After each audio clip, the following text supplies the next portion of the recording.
오늘 우리는 이제 고린도전서 강의 8번째 시간, 고린도전서 7장 1절부터 7절까지 말씀과 36절 말씀을 우리 함께 같이 한번 교독하도록 그렇게 하겠습니다. 7장 1절부터 9절까지 말씀 우리 먼저 한 절씩 교독하도록 하고요. 36절 말씀 우리 함께 찾으셔서 같이 또 한번 합독으로 선포하겠습니다. 먼저 제가 1절 말씀 먼저 봉독해 올립니다. 너희가 쓴 문제에 대하여 말하면 남자가 여자를 가까이 아니함이 좋으나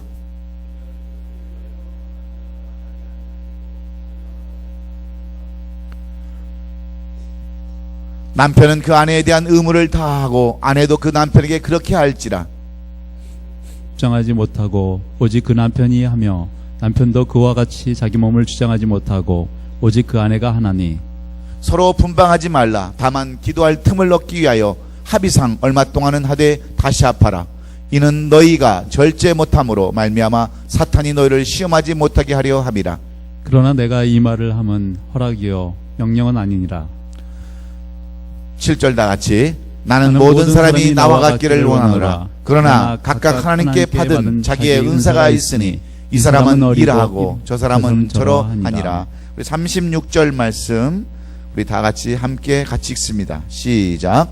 그러므로 만일 누가 자기의 약혼녀에 대한 행동이 합당하지 못한 줄로 생각할 때에 그 약혼녀의 혼기도 지나고 그같이 할 필요가 있거든 원하는 대로 하라. 그것은 죄 짓는 것이 아니니 그들로 결혼하게 하라. 아멘. 아멘. 저는 오늘 우리가 이미 돼 있는 대로 오늘은 고린도전서 7장 1절로 7절 말씀과 36절의 말씀을 통해서 우리 고린도전서 강의 오늘 8번째 시간입니다. 8번째 시간. 오늘 결혼에 관하여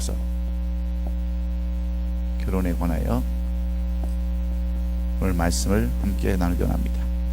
이 결혼이라고 우리가 얘기를 하면 우리 권사님들은 뭐 이제 결혼도 다 끝나고 이제 주님 오시는 날 주님과 결혼할 나이인데 우리가 굳이 이것을 배워야 되느냐. 하지만 이 주시는 말씀에 깊은 의미가 있습니다. 우리는 지난 시간까지 이 고린도전서 6장까지 말씀을 우리가 배우면서 6장까지 말씀을 배우면서 왜 고린도 교회가 분열되고 분쟁하면서 어려움을 겪었는가에 대해서 말씀을 나눴습니다. 사도 바울은 에베소에서 1년 6개월 동안 두란노 세원에 있으면서 이 고린도 교회의 성도들과 교회에 처한 문제를 잘 알고 있었습니다. 그래서 그들에게 이 고린도 교회가 왜 분쟁을 하고 하나님의 아름다운 교회가 왜 나누어져야 하고 왜 성도들이 갈등을 겪고 싸워야 하는지 그 이유를 이 두란노 서원에서 편지를 써서 이 고린도 교회와 성도들에게 전한 내용이 고린도전서라고 말씀을 드렸습니다. 그래서 이 고린도전서는 어디서 썼다고요? 에베소에서 썼습니다. 에베소에서 이걸 썼는데 이 고린도 교회는 사도 바울이 제2차 전도여행 때 이 고린도에 들려서 세운 그러한 개척교회입니다. 사도 바울이 세운 그러한 개척교회예요. 그러니 여러분 얼마나 이 교회에 대해서 애착을 가지고 있었겠습니까? 자기가 세운 교회가 어려움이 있고 분쟁이 있고 갈등이 있다고 하는 데에서 여러분 사도 바울이 얼마나 마음이 아팠겠어요. 그래서 그들에게 이 편지를 써서 이 고린도 교회에 대한 문제점을 말씀해 주고 있는데 여러분 고린도 교회는 무엇이 문제였냐? 이 교회관이 없었어요. 교회관이 무엇인지를 몰라서 제일 우리가 첫 번 서론에서 이 교회관이 무엇인가, 교회의 정체가 무엇이고 이 교회가 무엇인가에 대한 이 교회에 대한 이야기를 문제를 가지고 교회론을 모르기 때문에 이 교회관을 대해서 말씀을 드렸습니다. 두 번째는 뭡니까? 영적 지도자에 대한 내용을 이 사람들이 몰랐어요. 그래서 이 교회를 모르니까 교회를 무너뜨리고 갈등이 생기고 영적 지도자를 모르니까 이들은 분파를 나눴습니다. 분파를 나눠서 네 파로 나눠지기까지 했어요. 네? 아볼로파, 바울파, 게바파, 그리스도파라고 하는 이 파를 만들, 영적 지도자가 뭔지를 모르니까. 그리고 그다음 세 번째는 뭐였어요? 죄 문제였습니다. 죄 문제. 이들이 죄의 문제를 잘 모르니까 죄를 등한시하고 죄를 그냥 넘기기까지 했던 사람들을 이 고린도 교회가 갖고 있었다고 하는 겁니다. 네 번째는 뭐냐면 송사 문제였어요.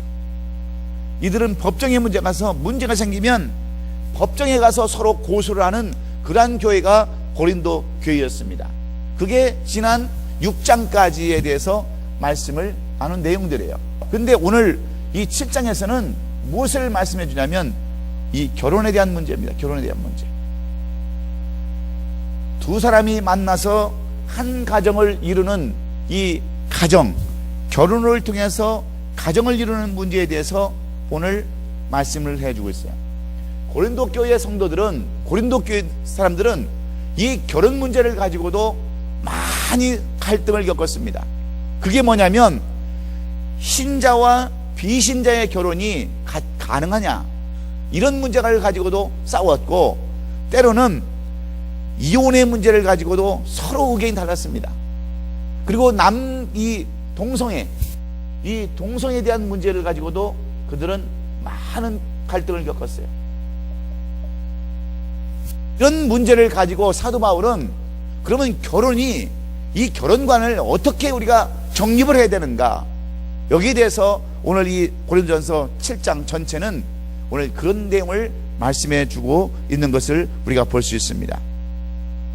이 고린도 교회는 지역상으로 볼 때에 이 고린도 교회는 상업도시였습니다. 항구도시였어요. 무역도시였습니다.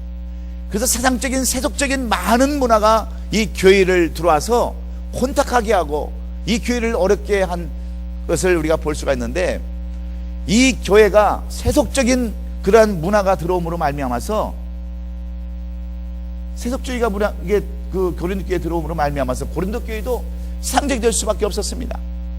그러면 사도 바울은 이 고린도 교회에 있어서 결혼 문제, 특별히 5월 가정의 달을 맞이해서 우리에게 이 결혼관, 가정관, 그 다음에 동성애관, 이런 것들을 어떻게 정립을 하고 확립을 해야 되는가, 그 내용들을 우리에게 말씀해 주기를 원하고 있는 내용들이 오늘 이 본문에 기록되어진 내용들입니다. 우리가 이미 1장 서론 부분에서 고린도 교회 실상에 대해서 우리는 이미 말씀을 배웠습니다.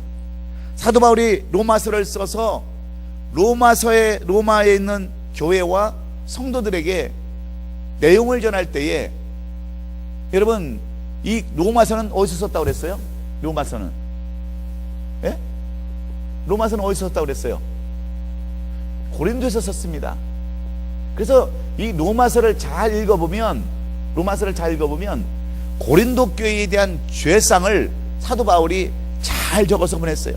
너희는 이런 삶을 살아서는 안 된다 그러면서 로마서에 이 내용들이 기록되어 있는데, 우리가 로마서 1장 8절을 우리가 지난 시간에 다 공부해서 한 거예요. 여러분들이 기억을 못해서 그렇지. 로마서 1장 8절에 보면 이런 내용이 있습니다. 하나님의 진노가 불의로 진리를 막는 사람들의 모든 경건치 않음과 불의에 대하여 하늘로 쫓아 나타나니, 이렇게 시작하면서 24절부터 32절까지 내용을 살펴보면 고린도 교회의 죄된 모습을 그대로 적나라하게 나타내고 있습니다. 고린도 교회가 비록 사도 바울에 의해서 복음을 받아들이고 그들이 예수 그리스도를 영접하고 그리스도인이 되었지만, 이런 세속적인 문화를 통해서 고린도 교회는 여러 가지 죄악에 빠져 있었어요. 사람들이 오늘날 이 시대와 똑같습니다. 여러분, 우리가 비록 그리스도인으로 살고 있지만 우리가 세속적인 게 얼마나 많은 줄 아세요? 여러분들도 여러분의 삶을 자세히 살펴보면, 일주일 동안 여러분의 삶을 잘 살펴보면 우리가 아무리 그리스도인이라 할지라도 세속적인 것이 얼마나 많이 있는지 몰라요. 똑같은 삶을 살아가고 있는 경우들이 많이 있습니다. 여러분, 우리가 교인이라고 해서 죄 안 짓고 삽니까? 여러분들은 일주일 내내 경건하게 사세요? 수도만 하고 기도만 하고 도만 닦고 여러분 사십니까? 세상이 이렇게 세속적이다 보니까 우리도 때로는 세상 사람들과 똑같이 살 때가 많이 있어요. 그래서 교회를 다니면서도 여전히 담배를 피우는 사람이 있고요, 여전히 술 먹는 사람도 있고, 여전히 도박으로 다니는 사람도 있고, 여전히 음행에 빠진 사람도 있고, 여전히 잘못된 삶을 살아가는 사람들이 많이 있습니다. 왜냐하면 이 세속적인 그러한 세속주의가 이미 교회에도 범람했기 때문에 그래요.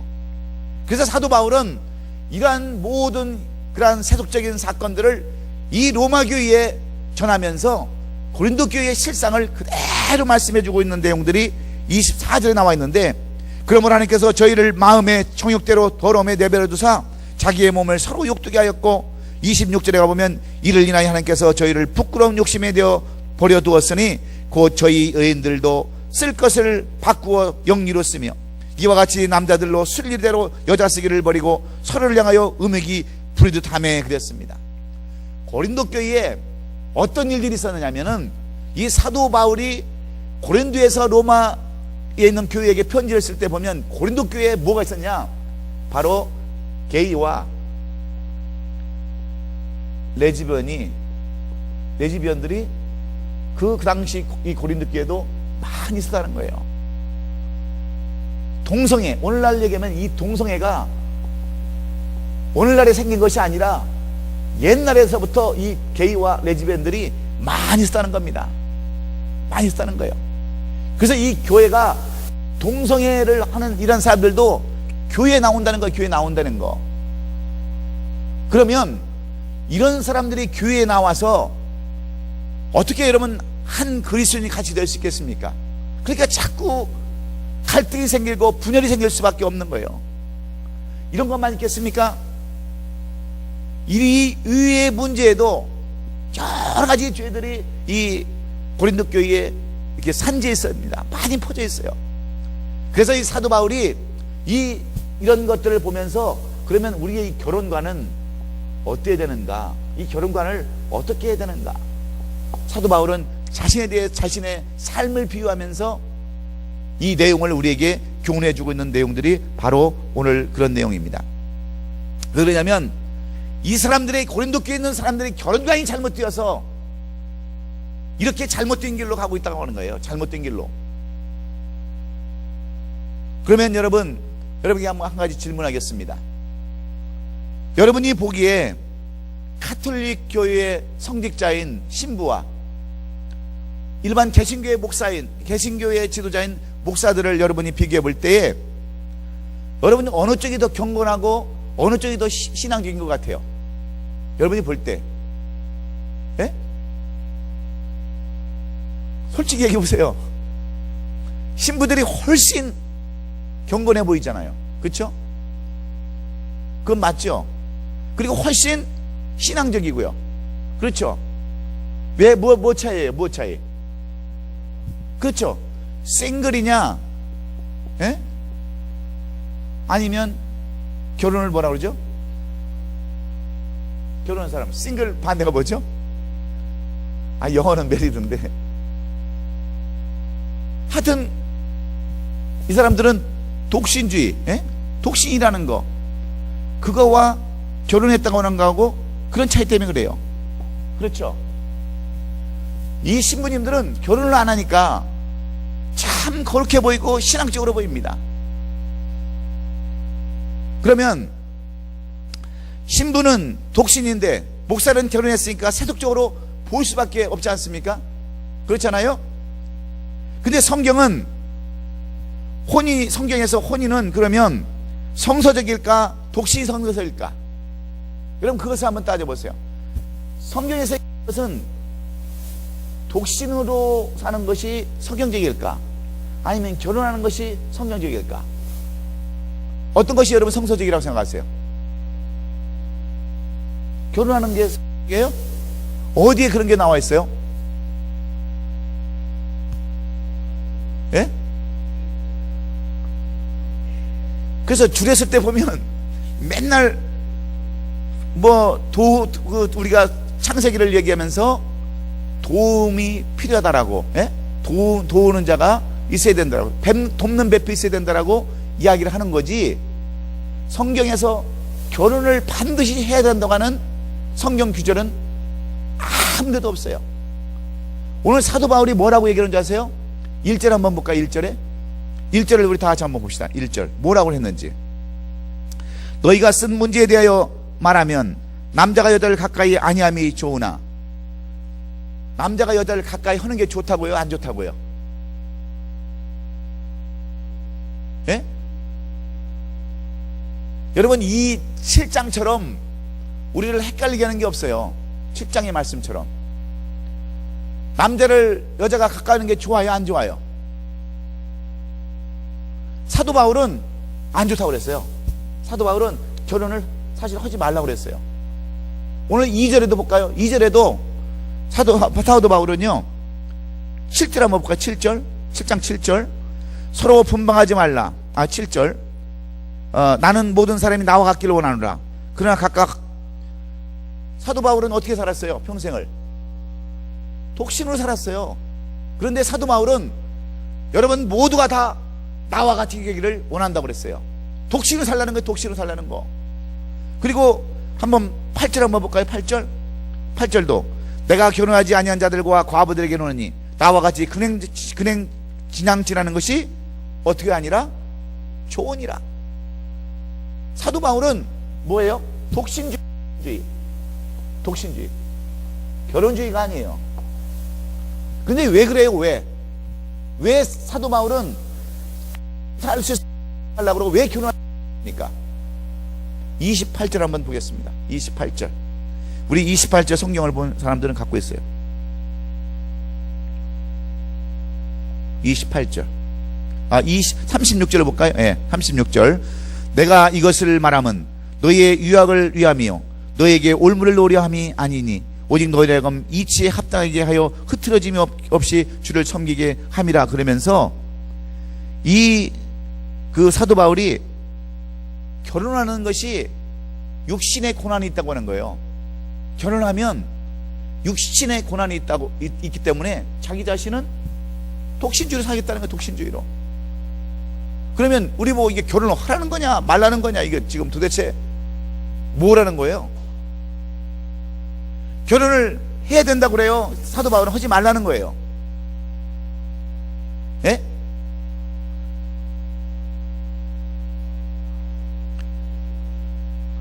성경은 여러분 우리에게 무엇을 교훈해 주기를 원하요? 성경은 우리가 사도 바울을 살펴보면요, 바울은 평생 독신으로 살았다고 그랬어요. 그렇죠? 그래서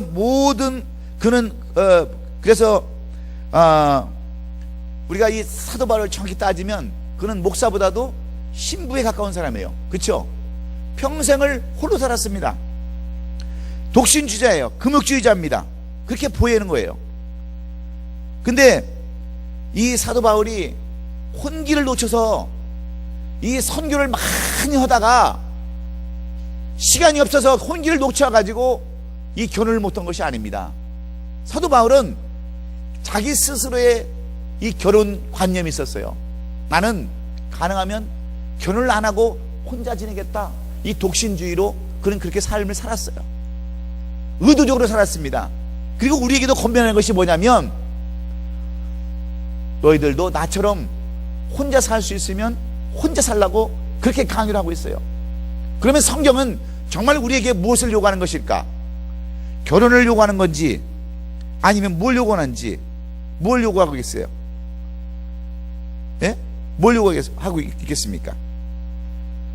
오늘 이 사도 바울은 혼인에 대해서 살펴보면 굉장히 소극적이고 부정적으로 말씀하고 있습니다. 2절을 보면 결혼을 뭘 위해서 해야 되냐면, 결혼 2절을 보면 이렇게 말하고 있어요. 2절에 보면 음행을 피하기 위하여 남자마다 자기 아내를 두고 여자마다 자기 남편을 두라 그랬어요. 음행을 피하기 위해서 결혼을 하라는 거예요. 결혼하려면.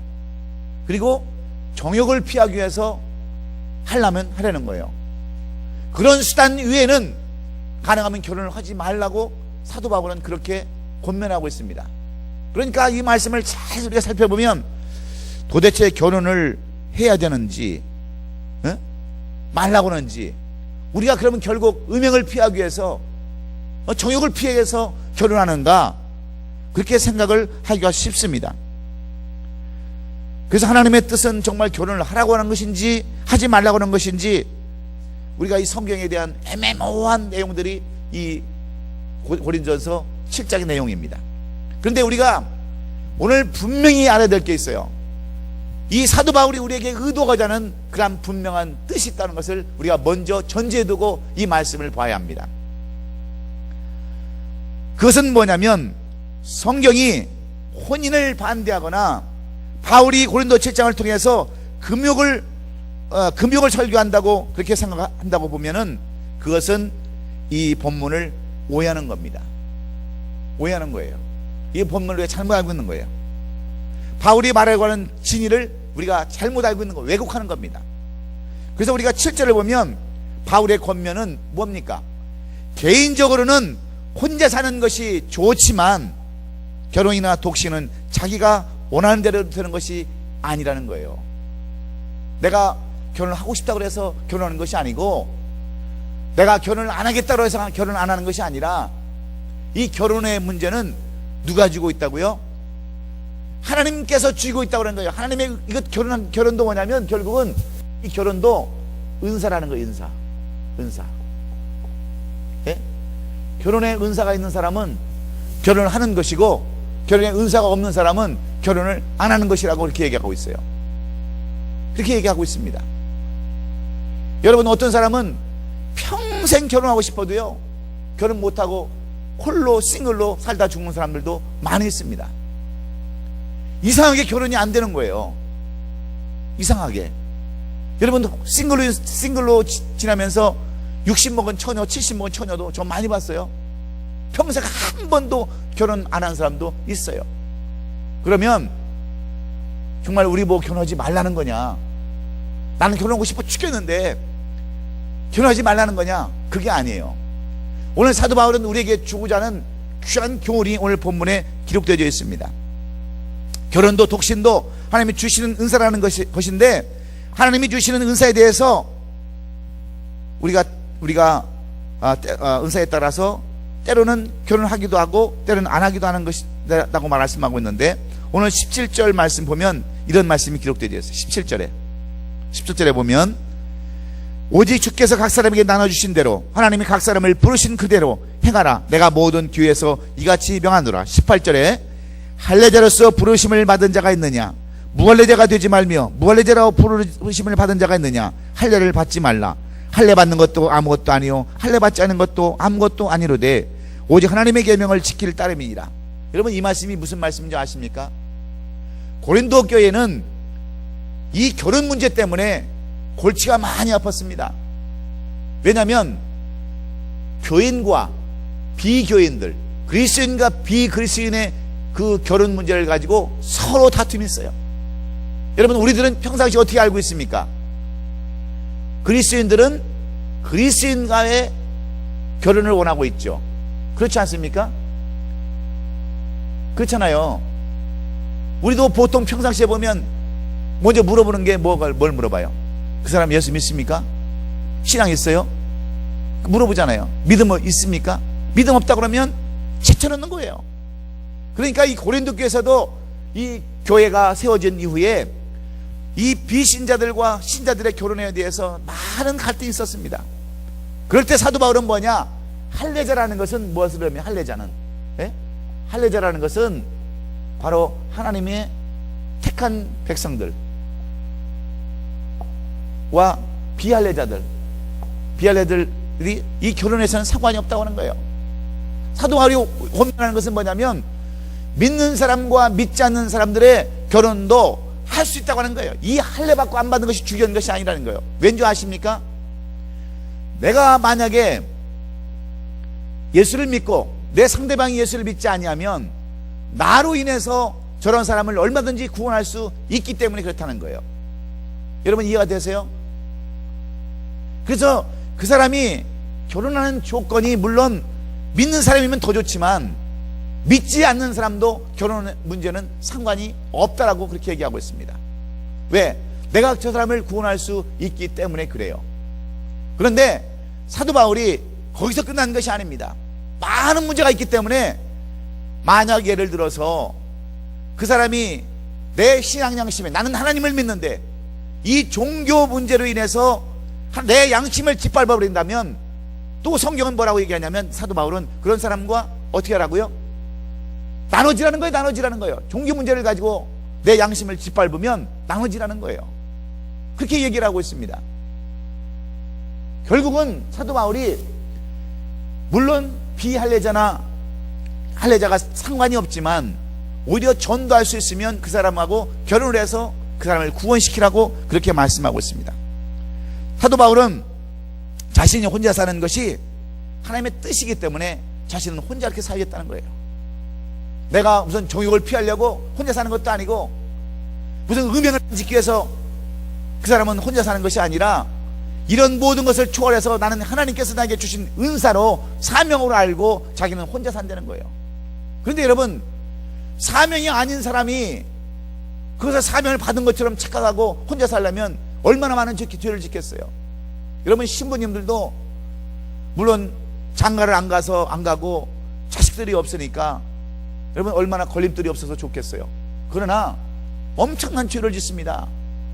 음행의 죄를 짓고요. 성경은 뭐라고 하는지 아십니까?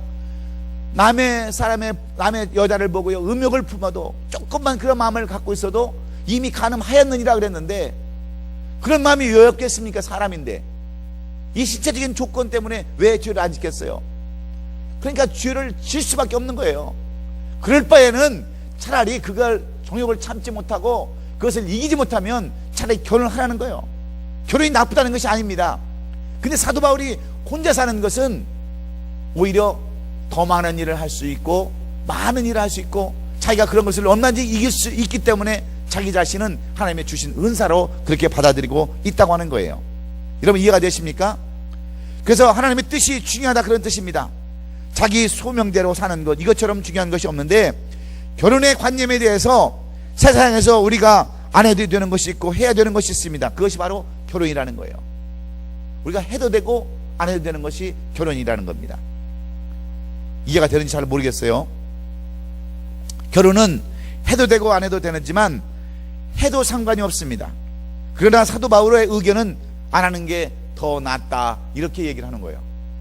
왜 그런지 아세요? 안 해도 되는 게 28절에 보면, 28절 7장 28절에 보면 이렇게 나와 있어요. 그러나 장가가는 것도 죄는 아니요 처녀가 시집가는 것도 죄는 아니로다. 이런 일들은 육신의 고난이 있으니 나는 너희를 아끼노라. 사도 바울은 이 고린도 교회에 있는 성도들을 너무 사랑한 나머지 정말 아끼는 마음으로 가능하면 과부는 결혼을 하지 말라는 거예요. 안 가는 것이 훨씬 낫다는 거예요. 왜? 이미 과부는 결혼을 했어요, 안 해봤어요? 해봤습니다. 해봤는데 여러분, 왜 결혼 안 하는 게 좋겠다고 생각을 하는 거예요? 여러분, 재혼이라는 것이, 다시 결혼한다는 것이 굉장히 어렵습니다. 왜냐하면 비교가 되기 때문에 그래요. 그런데 사도 바울은 총각 청년들한테도 그러는 거예요. 가능하면 안 갈 수 있으면 안 가도 된다고 하는 거예요. 왜? 여러분, 남남이 만나서 결혼하면서 사는 것은 쉬울 것 같죠? 막 깨가 쏟아질 것 같죠? 그런데 여러분, 결혼 생활이라는 것이 쉽습니까? 육신의 고통이 따를 수밖에 없어요. 거기다 또 자녀들 나면은요, 육신적인 고통, 경제적인 고통, 그런 것이 따를 수밖에 없어요. 그런데 중요한 것은 뭐냐면, 하나님이 정말 나에게 이 싱글의 은사를 주셨으면, 독신의 은사를 주셨으면 안 해도 상관이 없어요. 근데 독신의 은사를 주지 않았으면 어떻게 돼요? 결혼을 해야 되는 거예요. 결혼을 해야 되는 거야. 그러니까 안 해도 되지만 할 수 있으면 또 하라는 것이 이 사도 바울의 권면인데, 이 사도 바울은 이런 것을 얘기하려는 게 아닙니다. 중요한 내용이 있어요. 본인에 대해서 소극적이고 부정적인 이 사도 바울이 우리에게 주시는 그 충격적인 그런 내용인데, 결혼은 쉬운 것 같지만, 깨가 쏟아지는 것 같지만 고난이다, 그런 거예요. 고난이다. 예? 살다 보면 충돌도 있고요, 싸움도 있고, 대립도 있고요. 얼마나 많은 여러분 갈등들이 있습니까? 그러니까 사도 바울은 이 자기 자신을 비유하면서 이렇게 권면하는 거예요. 할 수 있으면 하고, 하지 못하면 하지 말아라. 무슨 결혼이 대수가 아니다, 이렇게 결론을 내면서 우리가 분명히 결혼하려면 그러면 알고 해라. 그렇게 얘기하는 거예요. 알고 해라. 결혼이 무언가를 좀, 이 결혼관에 대해서 알고 좀 해라. 그러면 결혼관. 네? 결혼관. 이것을 좀 알고 결혼을 하면 그 결혼이 아름다운 결혼이지만 이 결혼관을 모를 바에는 하지 말라는 거예요. 하지 말라는 거. 그러면 오늘 이 본문의 말씀 속에서 이 사도 바울이 강조하는 결혼관은 무엇입니까? 결혼관. 혼자 살 수 없으면 결혼하는데 결혼하려고 하는 그 마음을 가진 사람들은 어떤 마음으로 이 결혼을 해야 되느냐? 첫째는 결혼할 때는 반드시 책임을 지고 질 줄 알고 결혼하는 거예요. 책임을 질 줄 알고. 그 내용이 29절부터 31절까지 말씀입니다. 29절부터 31절까지 말씀을 제가 읽을게요.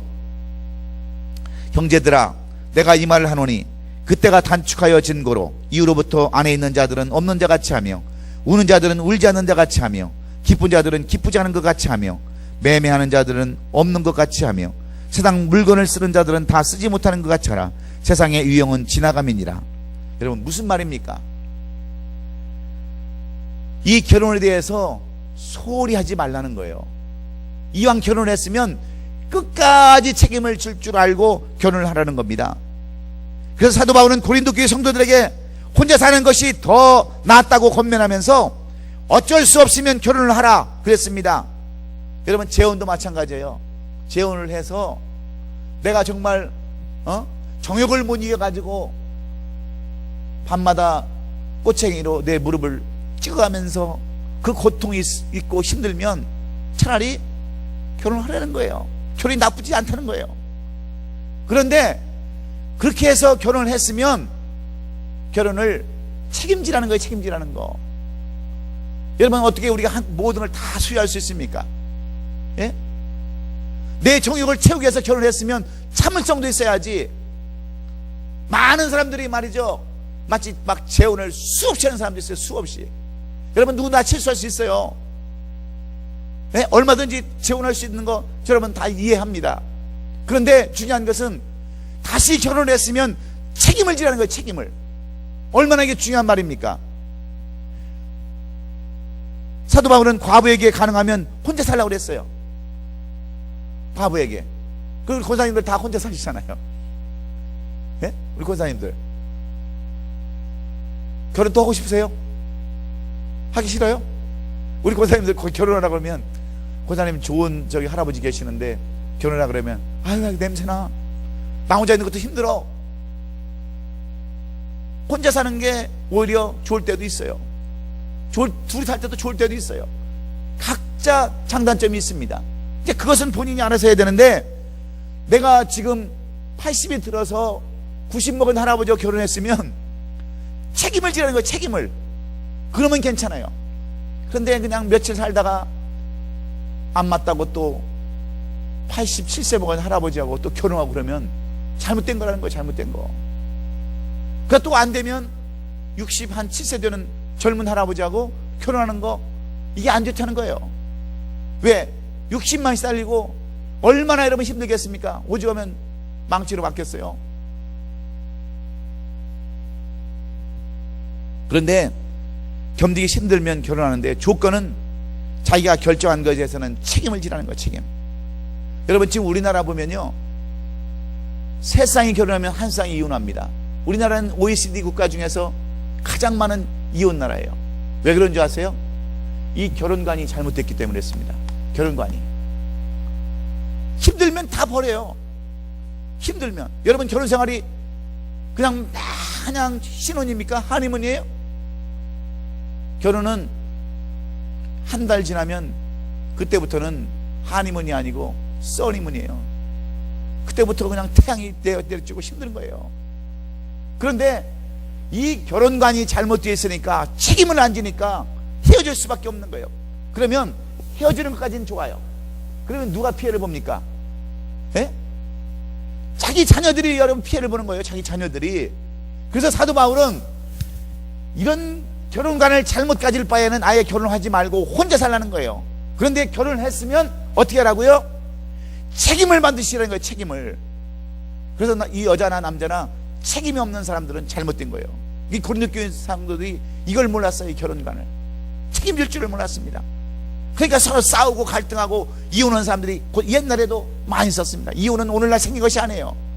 옛날 2000년 전 그 시대부터, 초대교회에서부터, 그 전부터 이혼이라는 것이 많이 있었습니다. 구약시대도 이혼이 있었어요. 그런데 왜 이런 것입니까? 결혼관을 잘못 만들어서 그래요.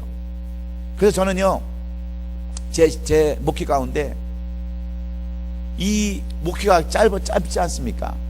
그리고 이런 걸 잘 모르지 않습니까? 그래서 제가 이 목회를 잘 못한 이유가 뭐냐면 이 결혼관에 대해서 잘 내가 깨닫지 못했어요. 그래서 내가 우리 결혼한 사람을 이렇게 쭉 살펴보니까 결혼 주례를 서준 사람이 많이 있는데요, 제 딸부터 비롯해서 많이 있는데 실패한 가정이 딱 두 가정이 있어요. 실패한 가정이 어떤 가정인 줄 아세요? 재혼한 가정이에요. 재혼한 가정. 그 제가 목회하면서 그러니까 실패를 한 거예요. 이 결혼관에 대해서 제가 좀 더 깊이 알았다고 한다면 여러분 주례를 안 섰을 거예요. 그냥 혼자 살려고 고민했을 거예요. 근데 옛날에는요, 그냥 어떻게 하면 좀 성도들 한 사람이라도 더 모을까, 한 사람이라도 더 받아들일까. 그래서 목사님 재혼하겠습니다. 막 외교라서 못 살겠어요. 그냥 밤마다 날 괴롭히는 사람이 있어요. 그럼 결혼하세요. 그리고 그냥 결혼식을 해줬더니 재혼한 사람들이 결혼에 실패해가지고요, 교회도 떠나고, 예? 다 그렇게 되는 거예요. 이렇게 어떤 두 사람이 있었는데, 남자 한 사람 여자 한 사람이 있었는데 다 이렇게 떠났어요. 제가 이것을 알았으면, 아니 집사님 그러면 안 돼요, 혼자 사세요, 차라리 혼자 사는 게 훨씬 낫습니다, 그렇게 권면했어야 되는데 이걸 몰라가지고 그냥 교인들 다 불러다 놓고 밥 먹이고, 예? 결혼시켜주고 욕만 직사하게 얻어먹고 교회 떠나고, 그렇게 인생을 제가 보냈어요. 왜 이 결혼관을 제가 잘못 알았어요. 너무 후회가 많이 돼요 지금도. 그러니까 또 그 영향력으로요, 다른 사람도 또 빠져나가요. 우리 목사님이 결혼을 잘못 시켜가지고 가정을 망가뜨렸다고 또 얘기를 하니까 그 영향을 받아가지고 또 교회가 또 다른 사람 나가고 말이에요. 이게 큰 문제더라고. 내가 사도바울과 같은 지혜만 있었으면요 그렇게 안 했을 거예요. 근데 제가 지금에 와서 이제 후회를 하는 거예요. 아, 이 결혼관이 이렇구나. 여러분, 결혼도 독신도요 다 마찬가지입니다. 결혼은요 반드시 안 할 수는 없지만 하게 된다면 책임을 질 생각을 하고 결혼하라는 것이 사도 바울의 권면인 줄로 믿습니다. 두 번째는 뭐냐면, 이왕 안 하는 것이 좋지만 이왕 결혼했으면 어떻게 살아야 되느냐? 기쁨으로 살라는 거예요. 사랑으로 포옹하고 살라는 거예요. 그게 32절부터 34절까지 말씀입니다. 32절, 너희가 염려하기를 원하노라. 장가가지 않은 자는 주의 일을 염려하여 어찌하여 야 주를 기쁘게 할까 하되, 장가간 자는 세상 일을 염려하여 어찌하여 아내를 기쁘게 할까요? 마음이 갈라지며 시집가지 않은 자와 처녀는 주의 일을 염려하여 몸과 영을 다 거룩하게 하게 하려 하되, 시집간 자는 세상 일을 염려하여 어찌하여 남편을 기쁘게 할까 하느니라. 뭐냐면 전부 다 결혼한 것도 기쁨으로 살아야 된다는 거예요. 예? 결혼했으면 기쁨으로 살아야 한다는 거예요. 믿지 않은 사람과 결혼해서 갈등이 있을 경우에, 여러분 아까도 얘기했죠, 양심에, 내 신앙 양심을 짓밟으면 어쩔 수 헤어질 수밖에 없습니다. 그리고 불륜으로, 내 상대방이 불륜으로 인해서 어쩔 수 없이 헤어질 수밖에 없으면 헤어지라는 거예요. 그 외에는 서로 기쁨이 될 수 있도록 서로 사랑하라는 거예요. 여러분, 설사 그 사람이 신앙적으로 잘못돼서 내 양심을 짓눌러도 여러분 끝까지 참고 인내하면서 그 사람을 알고 마음을 돌이킬 수 있도록 우리가 노력은 해야 합니다. 그리고 불륜을 저질렀다 할지라도 끝까지 사랑으로 해서 돌아올 수 있도록 해야 합니다. 이것이 바로 결혼하는 사람들의 결혼관이 되어야 된다는 거예요. 그래서 서로 기쁨이 될 수 있도록 그렇게 힘쓰라는 거예요. 그리고 서로 사랑으로 하나가 되라는 겁니다. 그런데 중요한 것은 참는 거라는 거예요. 참는 거. 여러분, 무조건 그냥 다 칼같처럼 이건 이렇고 저건 저렇고 그런다면 그런 결혼이 어떻게 지속될 수 있겠어요? 서로 용서하고 이해하고 사랑하는 그런 결혼관이 없이는 차라리 그러면 결혼하지 말고 혼자 살라는 거예요. 그런 넉넉함이 없으면, 이해심이 없으면. 여러분, 옛날에 우리 권사님들, 한국은요, 이 무엇을 잘못 받아들였냐면 이 유교를 잘못 유교. 유교 사상을 잘못 받아들여서 남자는 전부 다 진상들이었어요. 진상들. 이 진상들. 결국 아내 알기를요 종처럼 합니다. 그리고 여자들을 몇십 건 잃고 살았어요. 옛날에 아들을 못 낳는다고 그러면 여자들은 어떻게 했어요? 여자를 사다가라도요 집어넣어줬어요. 정말 그랬어요. 요즘요 아들 못 낳는다고 여자한테 구박하면 여자들이 뭐라고 하는지 아세요? 예? 네가 병신이니까 못 낳는 거지 내가 못 낳는 줄 아냐고. 요즘은 맞아 죽어요. 맞아 죽어. 그렇잖아요? 왜 아들 낳고 딸 낳는 것이 왜 남자 잘못이에요? 아니 참 여자 잘못이에요? 예? 옛날엔 근데 여자들은 이 유교 사상 때문에 그냥 죽어지는 줄 알았어요. 죽어지는 줄 알았어요. 근데 이 기독교가 돌아가지고요 우리나라를 완전히 뒤바꿔 놨습니다. 우리나라 지금은 여성 상위 시대예요. 대통령도 여성이잖아요. 여성이 완전히 시대가 바뀌었어요. 여성이 다. 지금 뭐가 들어와서 그런지 아십니까? 이 기독교가 돌아가지고요 이 기독교가 돌아서 여성들의 그 삶이 다 바뀌어 버렸어요. 여성들을 교육을 시켰어요. 옛날에 이 선지자들이 들어와가지고 가장 여성들에게 한도를 가르치고 여성들에게 이 기독교 사상을 가르쳐가지고 우리나라가 지금 전 세계에 OECD 국가 중에서 수출을 위해서 8위 안에 들어갈 수 있다고 하는 거. 여자들과 대통령이 된 그 유일한 그 지금 나라. 그런 과정을 겪은 것은요 이 기독교가 얼마나 중요한지 모릅니다. 이런 과정 속에서 결혼을 하든지 말든지 했던 그런 것보다도 이왕 결혼을 했으면은요 이제는 감싸주라는 거예요. 감싸주라는 거, 사랑해주라는 거예요. 이것이 사도 바울이 결혼에 대해서 얘기를 하려고 하는 거예요. 자, 나도 이렇게 독신으로 살았으니까 여러분 다 독신으로 사세요. 그 뜻이 아니라 나처럼 그렇게 절제하지 못하고 그것을 할 수 없는 은사를 타고나지 않았으면 여러분들은 결혼을 하되 첫 번째는 뭐라고요? 책임지라는 거예요. 두 번째는 사랑을 하는 거예요. 기쁨으로 이 결혼을 받아들이라는 거예요. 여러분 이 결혼을 갖다가 결혼한 날부터 지긋지긋하다고 지옥 같다고 생각하면 그게 여러분 결혼 생활입니까? 지옥 생활이지. 이왕 했으면 어떻게 살라고요? 즐겁게 살라는 거예요.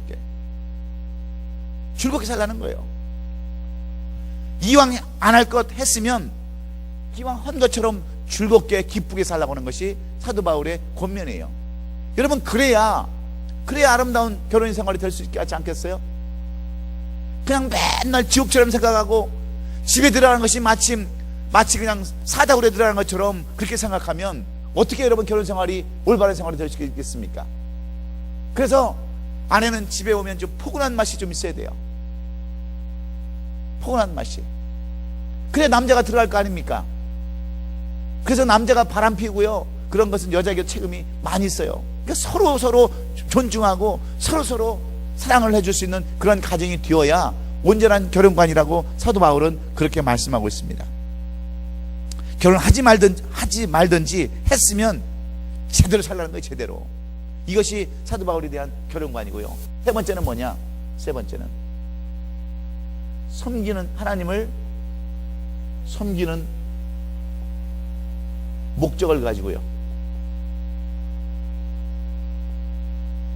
목적을 가지고 결혼생활을 하는 거예요.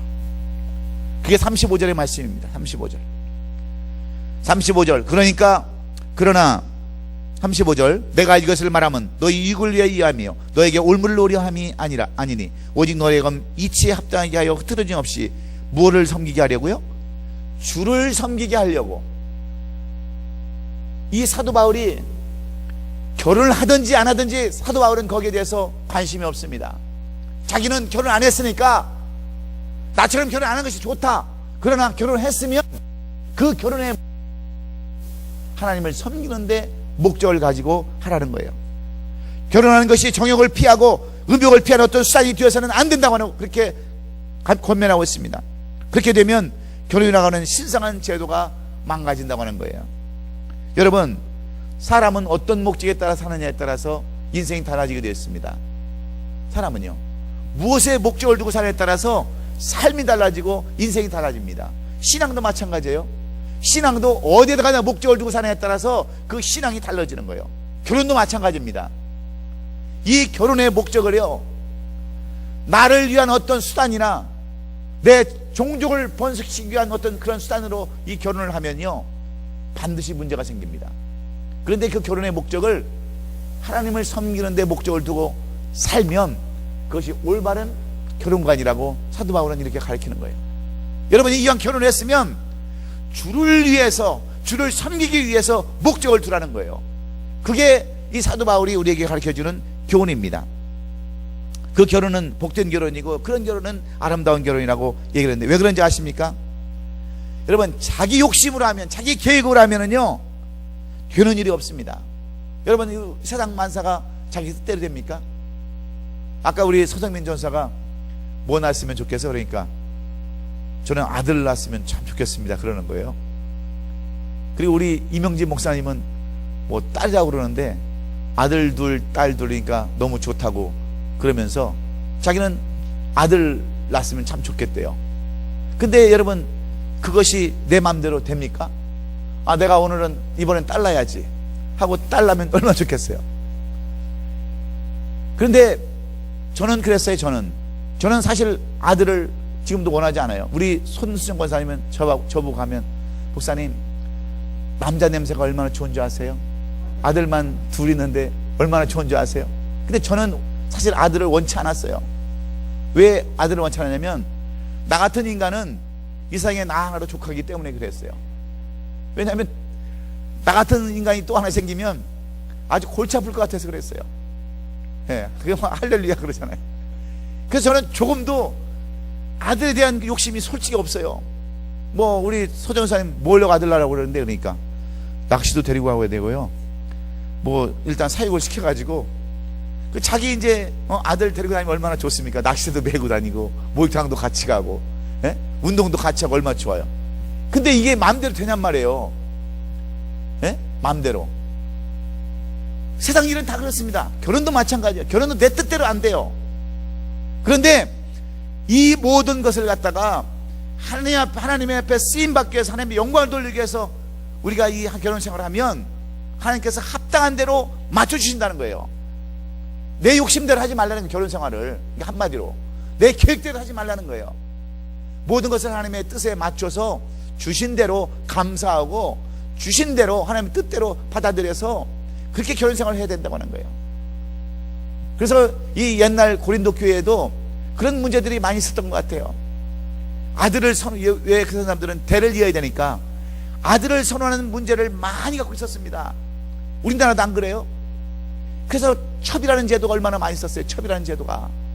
예? 그러면 이 첩은 괜찮은데 첩도 물론 힘들죠. 이 첫 번째 부인은 얼마나 고난의 세월을 또 겪겠습니까? 안 그러겠어요? 자기 사랑을 다 빼앗기고 대를 잇기 위해서 다른 여자들을 갖다가 자기 남편에게 주어야 하는 그러한 그 심정을 생각할 때 여자들이 얼마나 불쌍합니까? 왜 그러냐면, 왜 그런 일들이 일어나냐면 이 결혼관이 잘못돼서 그렇습니다. 여러분, 자기 대를 이어서 어디다 쓸 건데요? 예?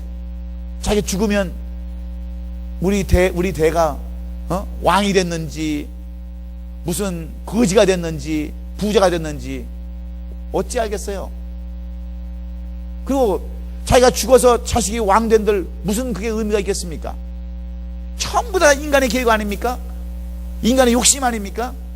그러다 보니까 이런 결혼을 잘못하게 돼서 남의 그냥 평생을 여자들 하여금 고통을 주게 하고요, 여자들로부터 짐이 되게 하고 얼마나 힘들어서, 저는 그걸 직접 경험을 한 사람이니까 알아요. 우리 외갓집도요, 우리 어머니 그 외할머니도요, 이 딸만 계속 나니까 그 외할아버지에게 첩이 들어왔어요. 그것도 두 사람이나. 그 아들을 낳았어요. 근데 그 외할머니에 대한 그 고통은요, 우리 어머니가 얘기하니까 알죠. 얼마나 힘든 삶이었는지. 그 말은요, 안 해도 이미 다 알 것 같아요. 그런데 결국은 어떻게 되냐면 그 아들들을 낳았어요. 낳았는데 그게 저희 이제 유삼촌이죠. 배다른 유삼촌들인데 결국은요 40도 못해서 다 죽었어요. 또 다 죽었더라고요. 그러면 결국 씨는 뿌려놨는데 고향으로 일찍 돌아가셔가지고 그 밑에 있는 후손들만 고생 직사하게 하고요, 힘들고. 왜 그런지 아세요? 잘 모르기 때문에 그렇습니다. 정말 하나님이 주신 대로, 하나님의 뜻대로 하나님을 섬기기 위해서 정말 겸손한 마음으로, 다진 마음으로 결혼생활을 하면 왜 가정의 달에 왜 어려움이 있겠어요? 왜 힘든 일이 있겠습니까? 여기 사도 바울은 고린도 교회 사람들에게 이 문제, 이 동성애 문제, 이 신자와 비신자의 그러한 할례받은 자와 할례받지 못한 자의 결혼 문제, 과부의 결혼 문제, 이런 문제들을 산재해 있는, 다 퍼져 있는 그러한 고린도 교회 성도들에게 결혼관에 대해서 확실히 집어주는 말씀입니다. 가능하면 이렇게 삶을 살기 싫으면 나처럼 혼자 살되 결혼하게 되면 반드시 책임을 질 것이고, 두 번째는 서로 이해하고 참고 사랑할 것이며, 세 번째는 하나님의 뜻에 맞게 하나님을 섬기는 일로 결혼생활을 하라는 거예요. 그러면 그 결혼생활이 하나님께서 기뻐하시는 삶이요 합당한 삶이라는 것을 우리에게 말씀해 주고 있는 줄로 믿습니다. 우리 결혼 안 한 분들 여기 계시는데 결혼하세요. 저는 결혼해봤기 때문에 결혼하라고 저는 사도 바울처럼 얘기 안 해요. 혼자 살라고 얘기하지 않습니다. 그런데 결혼을 했으면 사도 바울의 권면처럼 이렇게 살면 되는 거예요. 그리고 나 이렇게 살 자신이 없다 그러면 어떻게 살아야 돼요? 혼자 사는 거예요. 혼자 사는 거. 우리에게 초이스를 주었어요. 할 것이냐 말 것이냐는 우리가 결정을 하되, 결정을 했으면 책임을 지고 사랑과 용서를 안고 참고 그 다음에 하나님의 뜻을 위해서, 하나님의 섬기기 위해서 결혼생활을 하면 그것이 아름다운 결혼생활이다. 이렇게 사도 바울은 결론 짓고 있습니다. 여러분, 결혼 때문에 고민할 필요 없어요.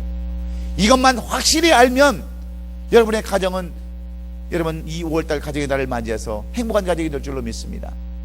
책임을 지면 돼요. 책임을 지면 서로 사랑하고 이해하고 용서하고 참으면 돼요. 하나님의 영광을 위해서 살면 그 가정은 정말 하나님 기뻐하시는 가정이 되는 줄로 믿습니다. 이렇게 사시는 5월달 가정의 달을 맞아서 이렇게 사시는 우리 모든 부흥교회 성도들이 되기를 주의 이름으로 축원합니다. 기도하겠습니다.